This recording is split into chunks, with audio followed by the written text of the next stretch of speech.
Thursday night, 8:23. I was walking past a noodle shop on Lexington Avenue. I watched Cole sitting alone, his bowl half full. He seemed in no hurry. I saw him push his bowl aside just as a shadow stopped by his table. A young woman stood there, wearing an oversized jacket, her backpack strap held by tape. She wasn't begging for pity. She was calculating if it was safe to ask. "Can I eat what you didn't finish?" Cole looked at the bowl, then at her, and gently slid it forward. 40 steps away, I stopped mid-sidewalk and watched it all unfold.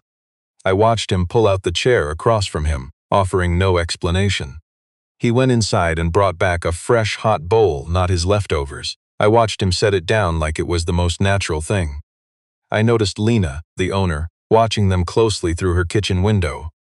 She looked about 60, a woman who had seen enough of the world to know when to mind her own business. She had served the bowl without saying a single word. The young woman, who would later say her name was Delia, ate the way people do when they are starving but refused to lose their dignity. She didn't rush in a way that seemed embarrassing. And she didn't slow down to perform gratitude. She just ate steadily, like someone who knew that food was a gift to be treated with respect. I noticed Cole watching her without staring. I could tell he'd gotten good at that from his past, in rooms with long tables where people spoke of poverty as just a statistic. He had learned how to read people in the margins, from the way they held silverware to the angle of their shoulders. I saw that Delia had sat closest to the door, the way you do when you've survived enough dangerous places that keeping an exit close by becomes automatic. I watched him wait until her bowl was nearly empty before speaking. He asked for her name and she answered. I noticed he didn't follow up with another question. He didn't ask where she was from, what happened, or if she had anyone to call. He just let her name hang in the air. Finally, she asked him, "What do you do?" It wasn't small talk, but an assessment. He knew it. "Plumbing," he replied. She looked at his hands, noting the calluses on his palms. The dark grease was settled deep into his skin, the kind that never really washes out anymore. She nodded once. The story matched the evidence. Then he went back inside. He returned with a wrapped sandwich and a paper coffee cup. I watched him place them beside her. She stared at the coffee. Most folks only offer food, but coffee, that was different. It showed he cared about the freezing cold, not just her empty stomach. "It's cold out," Cole said. That was his entire explanation. She accepted both, but she didn't thank him right away. She stood, adjusted the single working strap of her pack, and walked away. The thank you only came when her back was turned to him, as if she needed that physical distance before she could find the words. I saw him hear it, but he just let it sit. Across the street, I had pulled out my phone once. A professional reflex to document a young woman struggling on the streets. But I watched the man at the table and slid my phone back into my pocket. He didn't look around once to see if anyone was watching him do a good deed. He didn't explain himself to Lena, the woman, or the empty street. He'd simply pulled out a chair, ordered some soup, and let a stranger eat in peace. I walked on, but slower than before. 15 minutes later, Cole's phone lit up on the table, a text from Jasper. "Dad, are you coming?" Cole checked the time, leaving cash on the table, more than the bill. He grabbed his jacket. Before stepping off the curb, he looked once in the direction Delia had gone. The corner was dark, the street was empty. He turned and walked the other way. I was at my desk by 7:15 the next morning. There was no procedure requiring me to do anything with what I'd seen the night before. Delia, if that was even a legal name on file somewhere, was an adult. Adults living without housing were outside the mandatory intervention protocols of the Buncombe County Department of Social Services. I knew this. I also knew I hadn't slept. There'd been a case in Charlotte, a child, not an adult. A child who hadn't existed in any system until 3 weeks after someone noticed and did nothing. I'd been the supervisor on that case. The child was fine, eventually.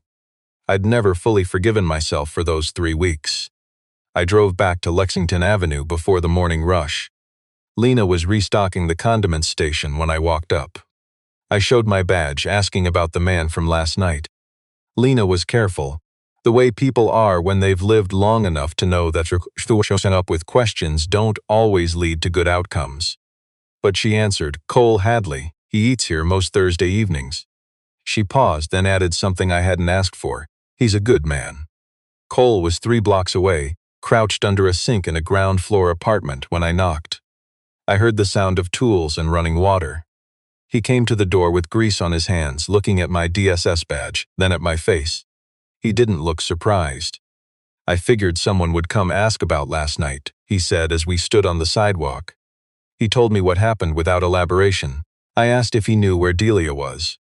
"No," he said. "I didn't ask. I didn't want her to feel like showing up again was a risk." I went still for a moment.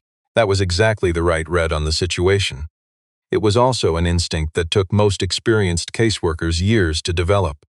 Back at my desk, I typed his name into the state database. Cole Hadley, Asheville, North Carolina. Self-employed, plumbing, no criminal record, nothing unusual. I stared at the result for a moment, then typed his name into a broader search. I wasn't sure why I added the term Treasury Department, except for something in the way he'd spoken. The precision of it didn't match the magnetic sign on the side of his truck. The photograph came up from a 2018 congressional testimony archive. A man in a gray suit, his hair neatly cut, seated behind a microphone placard that read his full name and title. Senior Policy Economist. The author of the Federal Urban Poverty Framework, cited in more state-level budget hearings than any similar document in the decade. The man who had written the blueprint for programs like the one I was trying to build. He resigned in 2021. No statement, no press release, no interview. He had simply stopped existing in the records, the way people do when they choose to. I set my phone face down on the desk and looked out at the parking garage across the street. I couldn't understand why anyone would walk away from that work to fix pipes in western North Carolina. But I understood something else. Last night I had stood on that sidewalk and hesitated. I had pulled out my phone, put it away, and kept walking. But he, without a badge, protocol, or any obligation at all, had pulled out a chair. Delia came back the next Thursday, same corner, same time. Cole was already there. He'd arrived 15 minutes early, ordering a second bowl before she even appeared. Lena set it on the table without being asked. She'd started doing that. There was never any conversation about it. It was simply a fact now, the way things just become facts without anyone deciding. This time Jasper was with him. Cole had picked his son up first and come straight to the restaurant.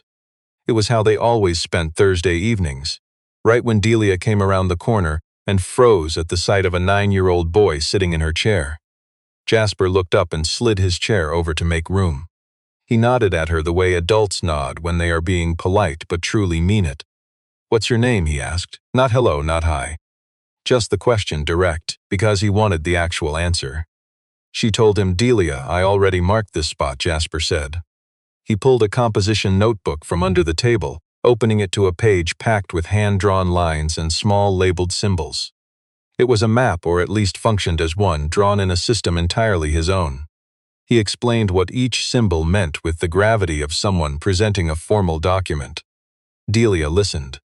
Somewhere in the middle of his explanation, without planning to, she smiled. Small, quick, nearly nothing. On the second Thursday I showed up. I took a table across the restaurant, ordered coffee, and opened my laptop. I told myself I was there professionally, just an informal follow-up observation requiring no real paperwork. Cole noticed me within 30 seconds of my sitting down. He didn't acknowledge me directly. He shifted his chair by a few inches, just enough to give me a cleaner view of their table.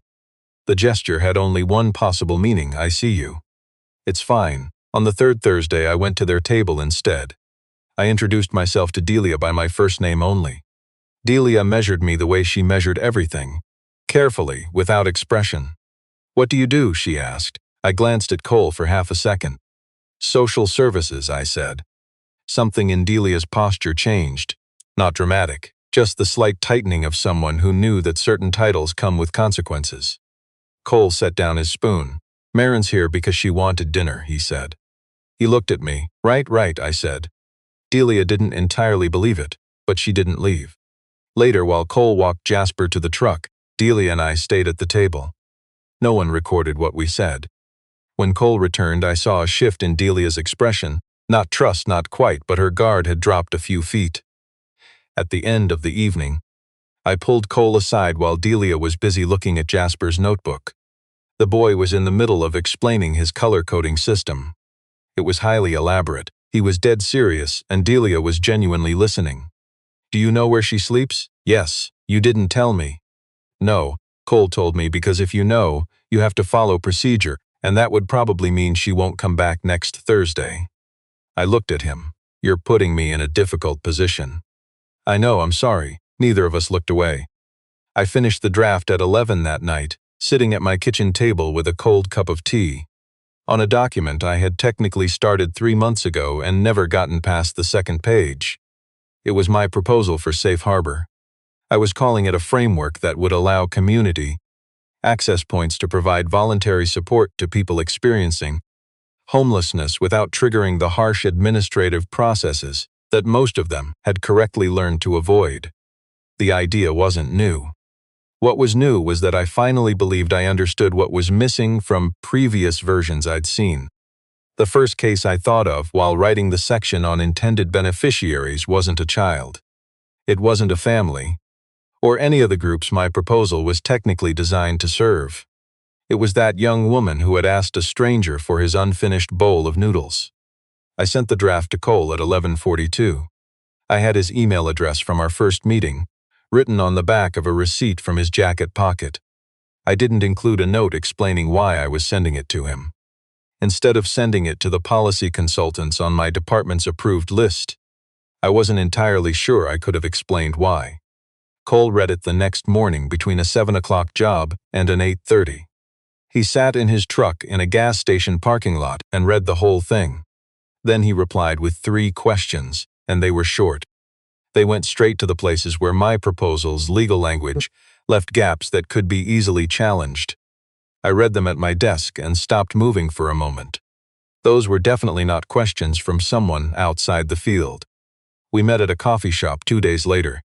Our meeting was only scheduled as a 30-minute check-in, but it ran for just over 2 hours.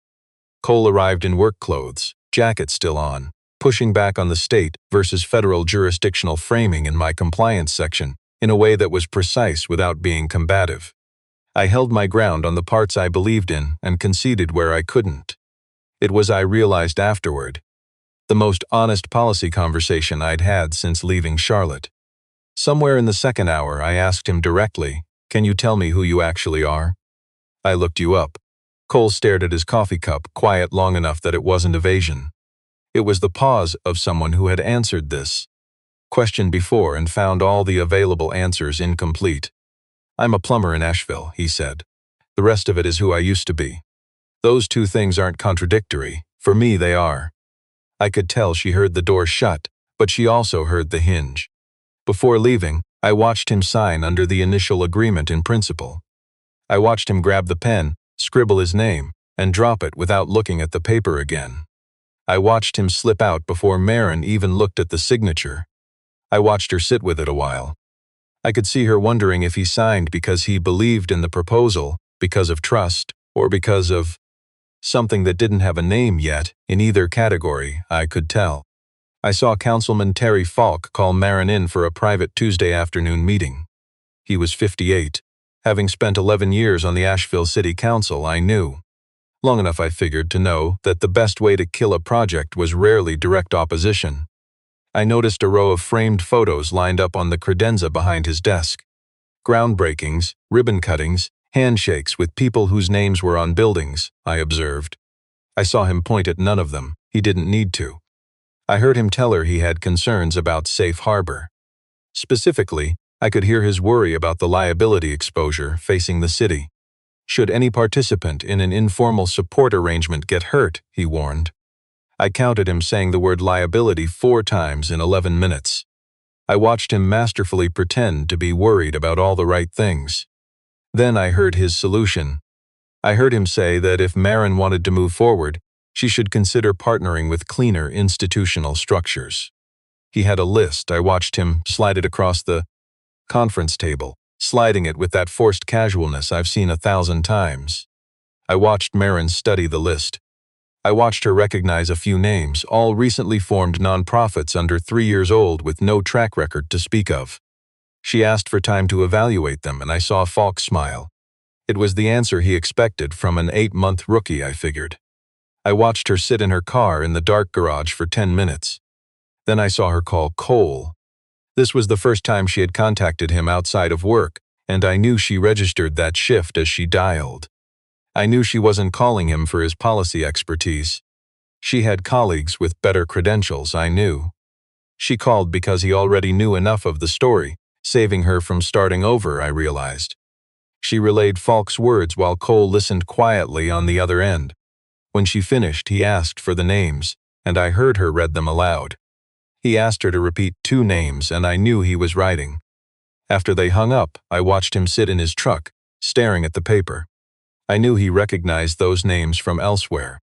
They were from federal grant documents he reviewed back in 2019.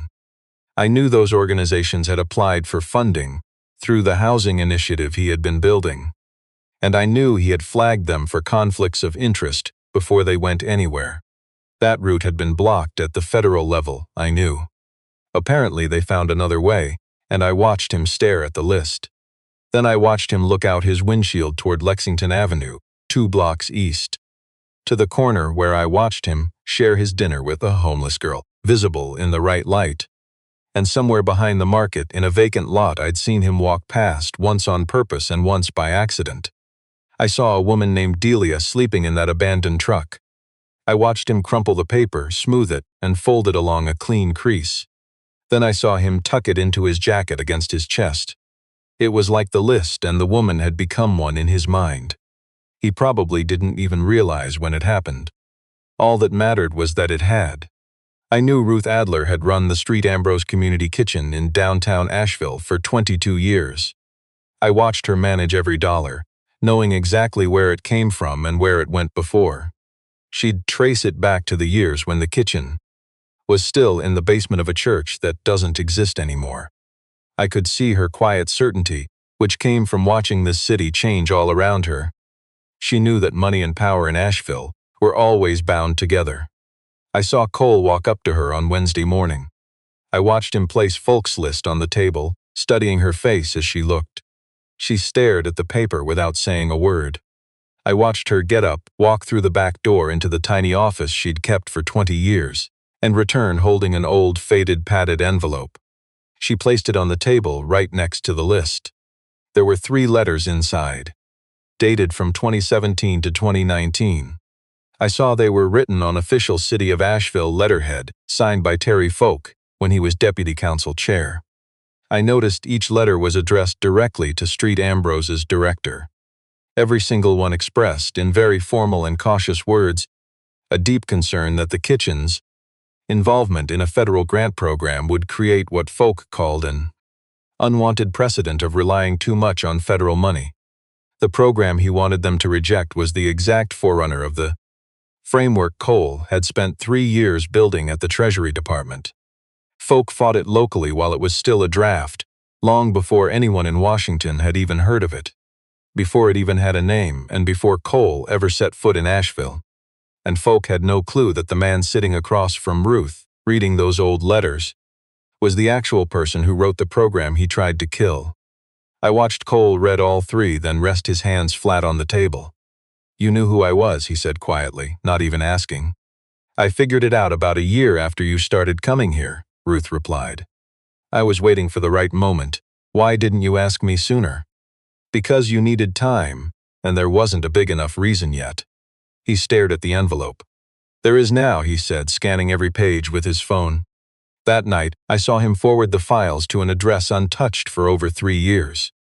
It belonged to a former colleague at the Government Accountability Office, someone who had been quietly tracking irregular funding patterns in municipal social service contracts across the Southeast. He didn't write a message. The documents spoke for themselves. Later that day, I watched him drive to the lot behind the market on the block's north side. He didn't even knock on the window of the old truck. Instead, I saw him leave a bag of food and a worn paperback on the hood, an old policy book with a spine cracked from heavy reading. His name was on the inside cover, right above a Washington Library's return address. He was gone before Delia even opened the door.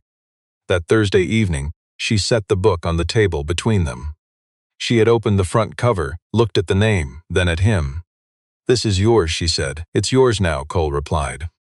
The text arrived on a Tuesday, not Thursday. No pattern, no set schedule. Just a message from the number Cole had given her on a slip of paper inside a food bag 2 weeks earlier. "Heavy rain tonight. The place I sleep is leaking." She hadn't asked him for anything. She just stated a fact, and Cole understood the difference. He read the message at 9 p.m. sitting at his kitchen table, Jasper asleep down the hall. He sat with his phone in hand for 3 minutes, then replied, "Send me the address of where you're standing." He drove straight to her. She was on the sidewalk outside the market, backpack on, waiting in the rain with the patience of someone used to uncomfortable conditions. But he didn't take her to his house. Instead, he called me from the parking lot while Delia sat in the passenger seat with her wet jacket. "Delia needs a place tonight. I don't want to trigger an emergency intake.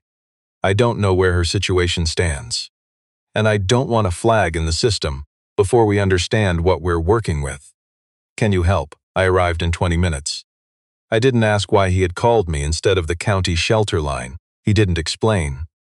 Some things don't require explanation when both of us already understand the answer.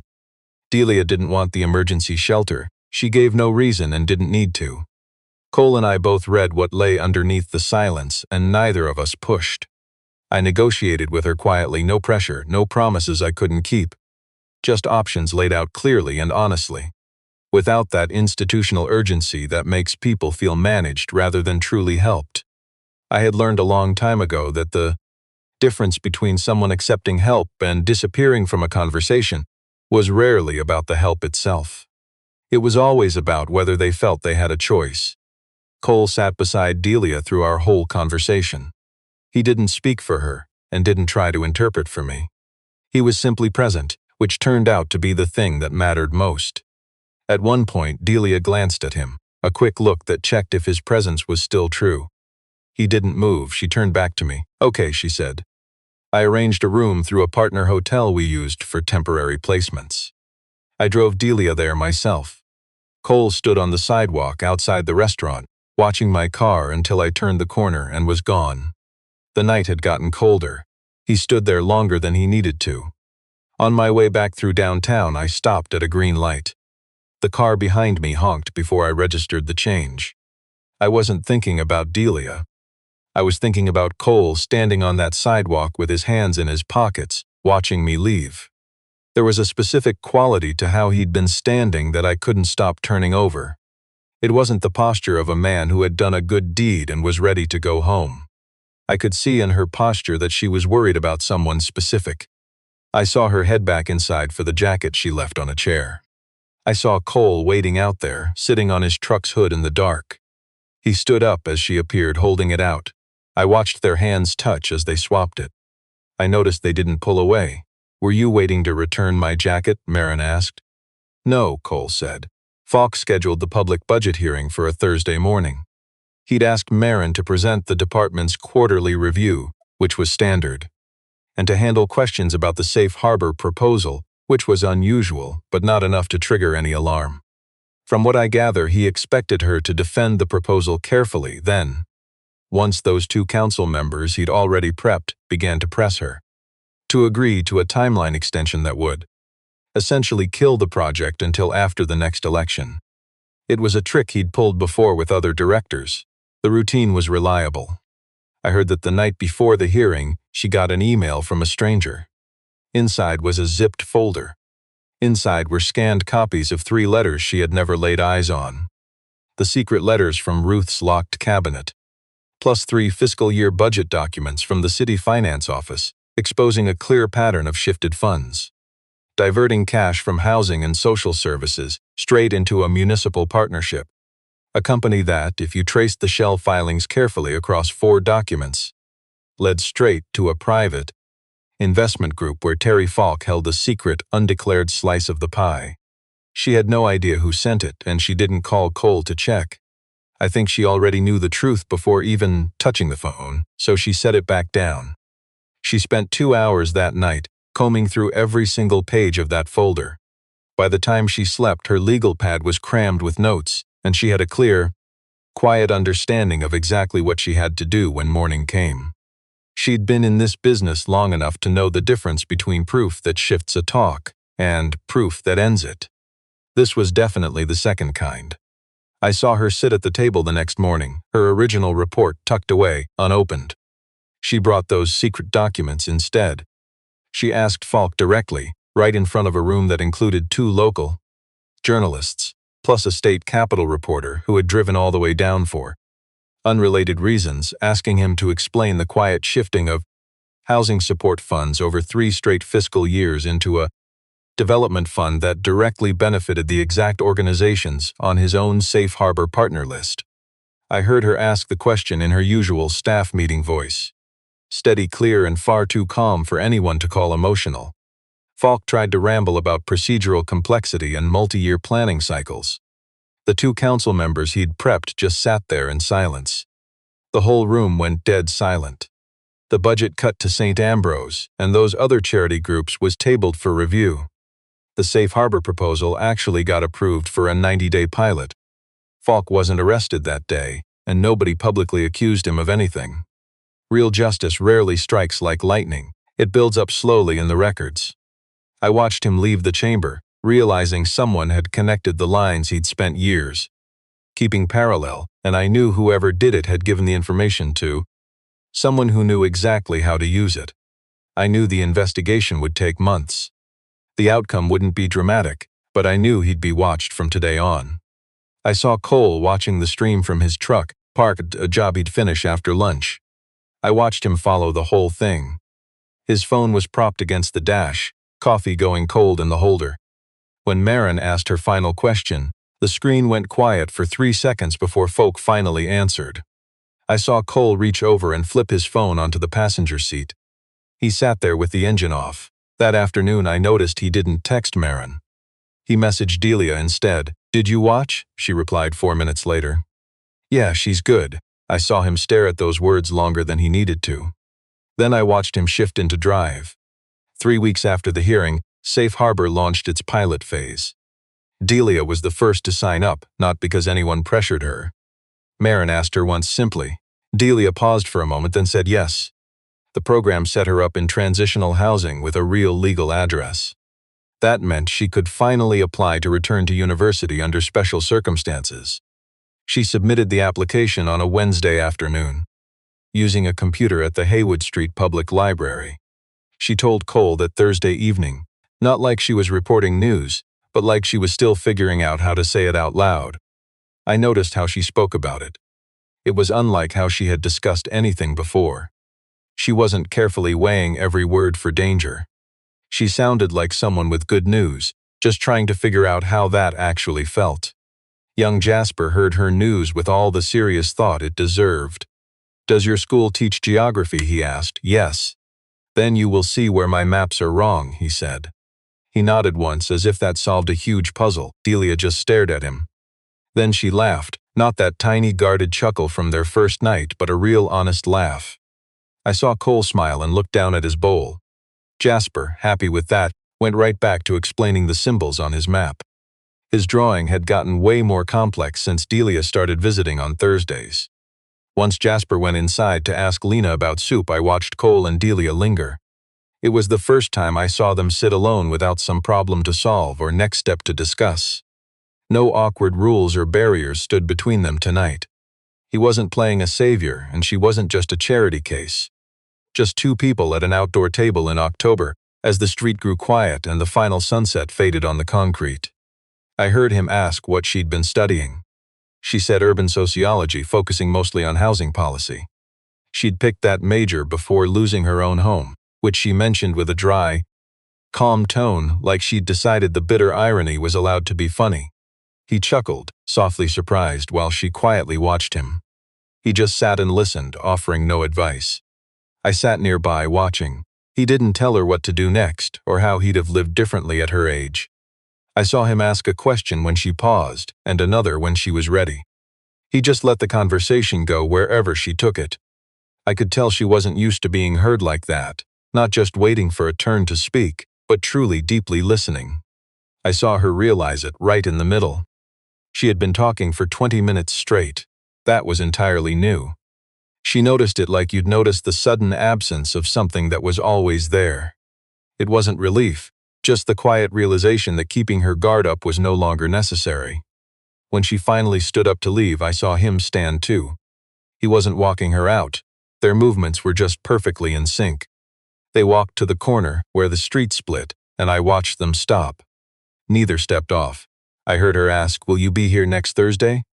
"Yes," he replied. I saw no hesitation, and he added nothing more. She nodded and walked away while I saw him head toward his truck. Neither looked back, but I could tell they both understood. Some things just don't need to be spoken aloud. I knew that next Thursday had already become completely different from any Thursday before it. Something deep had been building between them over all those passing weeks. I saw it grow through bowls of soup, mapped notebooks, late-night calls, and a jacket left on his chair. It clearly had a new name now. Neither would say that name out loud yet, but watching them, I knew it was there. Solid as that corner where they had stopped, and real as their hesitation to step off first. 14 months after that first Thursday, I stood in Cole's yard with 6 other people, looking at the tablecloth Lena had brought from her own kitchen. I noticed the maple tree turning deep orange. It was still holding its leaves. The low October sun cast a warm light, making the entire scene look like a memory we were already keeping. It wasn't a big wedding, and it wasn't meant to be. I saw no fancy venue, no guest list, no florist. Just Ruth, holding a small bunch of dahlias she had cut from her garden that morning. I watched Marin stand right beside Delia, her hands folded gently in front of her. I saw Jasper standing by Cole in a borrowed suit jacket with shoulders too wide, looking like a young man taking his job very seriously. And there was the wedding officiant from the Asheville city clerk's office. A woman named Gail who'd done 312 of these weddings, treating each with the same quiet and respectful professionalism.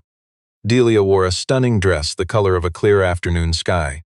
I knew she chose it simply because she loved the color, and because for the first time in several years, she was actually in a position to choose something for that reason alone. Cole wore his dark flannel, which I watched Lena press that morning until the fold lines were perfectly straight. He had even offered to wear something else. But Delia told him that flannel was how she knew him, and she wanted him in it today. The wedding was brief. When Gail asked if they wanted to speak, I saw Cole look at Delia for a long, quiet moment. He hadn't prepared a speech. He'd decided that preparing a speech would make it feel like a performance. He had spent far too much of his life around people pretending to feel what they were supposed to feel. He only wanted to say something true. "I don't have a lot of promises to make," I heard him say, "but I have this one. I will always push the bowl toward you." Nobody laughed. I could tell we all understood. When he finished, I watched Jasper turn to Delia with the calm look of someone waiting for the perfect moment. "Do you want to see the new map? I redrew it. I put our house on it." I watched her crouch down beside him. He opened his paper notebook to a fresh page. It was filled with the drawings she had learned to recognize, the same ones she used to tease him about when those triangles turned out to be hills, not mountains. And right there in the very center, drawn darker than everything else, was a single point. Beside it, in his 9-year-old handwriting, he had written one word, home. I watched her hold the notebook quietly, not offering it back. She gently traced the center symbol with her thumb before handing it back to him. "Don't redraw it," she told him. "It's already perfect." Ruth opened the wine. As Marin poured, Lena stepped out of the kitchen. Nobody had officially invited her, but she'd been cooking since 8 in the morning, and I knew no one would ever question her presence. Cole stood out in the yard, looking at the family gathered around him. I saw Ruth laughing at Marin's jokes and Lena handing Jasper a plate. She was listening to him explain things with the patience of someone who truly wanted to understand. Delia watched everything, with the calm, peaceful look of someone who has finally made it home. Cole hadn't looked for any of this. He hadn't planned or worked for it. I remember him walking into that noodle shop one Thursday evening after a grueling day. He just didn't want to go home yet. Then a homeless girl stopped at his table, asking a question that cost her everything to ask. One Thursday, one shared bowl, a question from a girl unsure if she was safe and a man who didn't hesitate. Neither of them had been searching. And that was exactly why they found each other.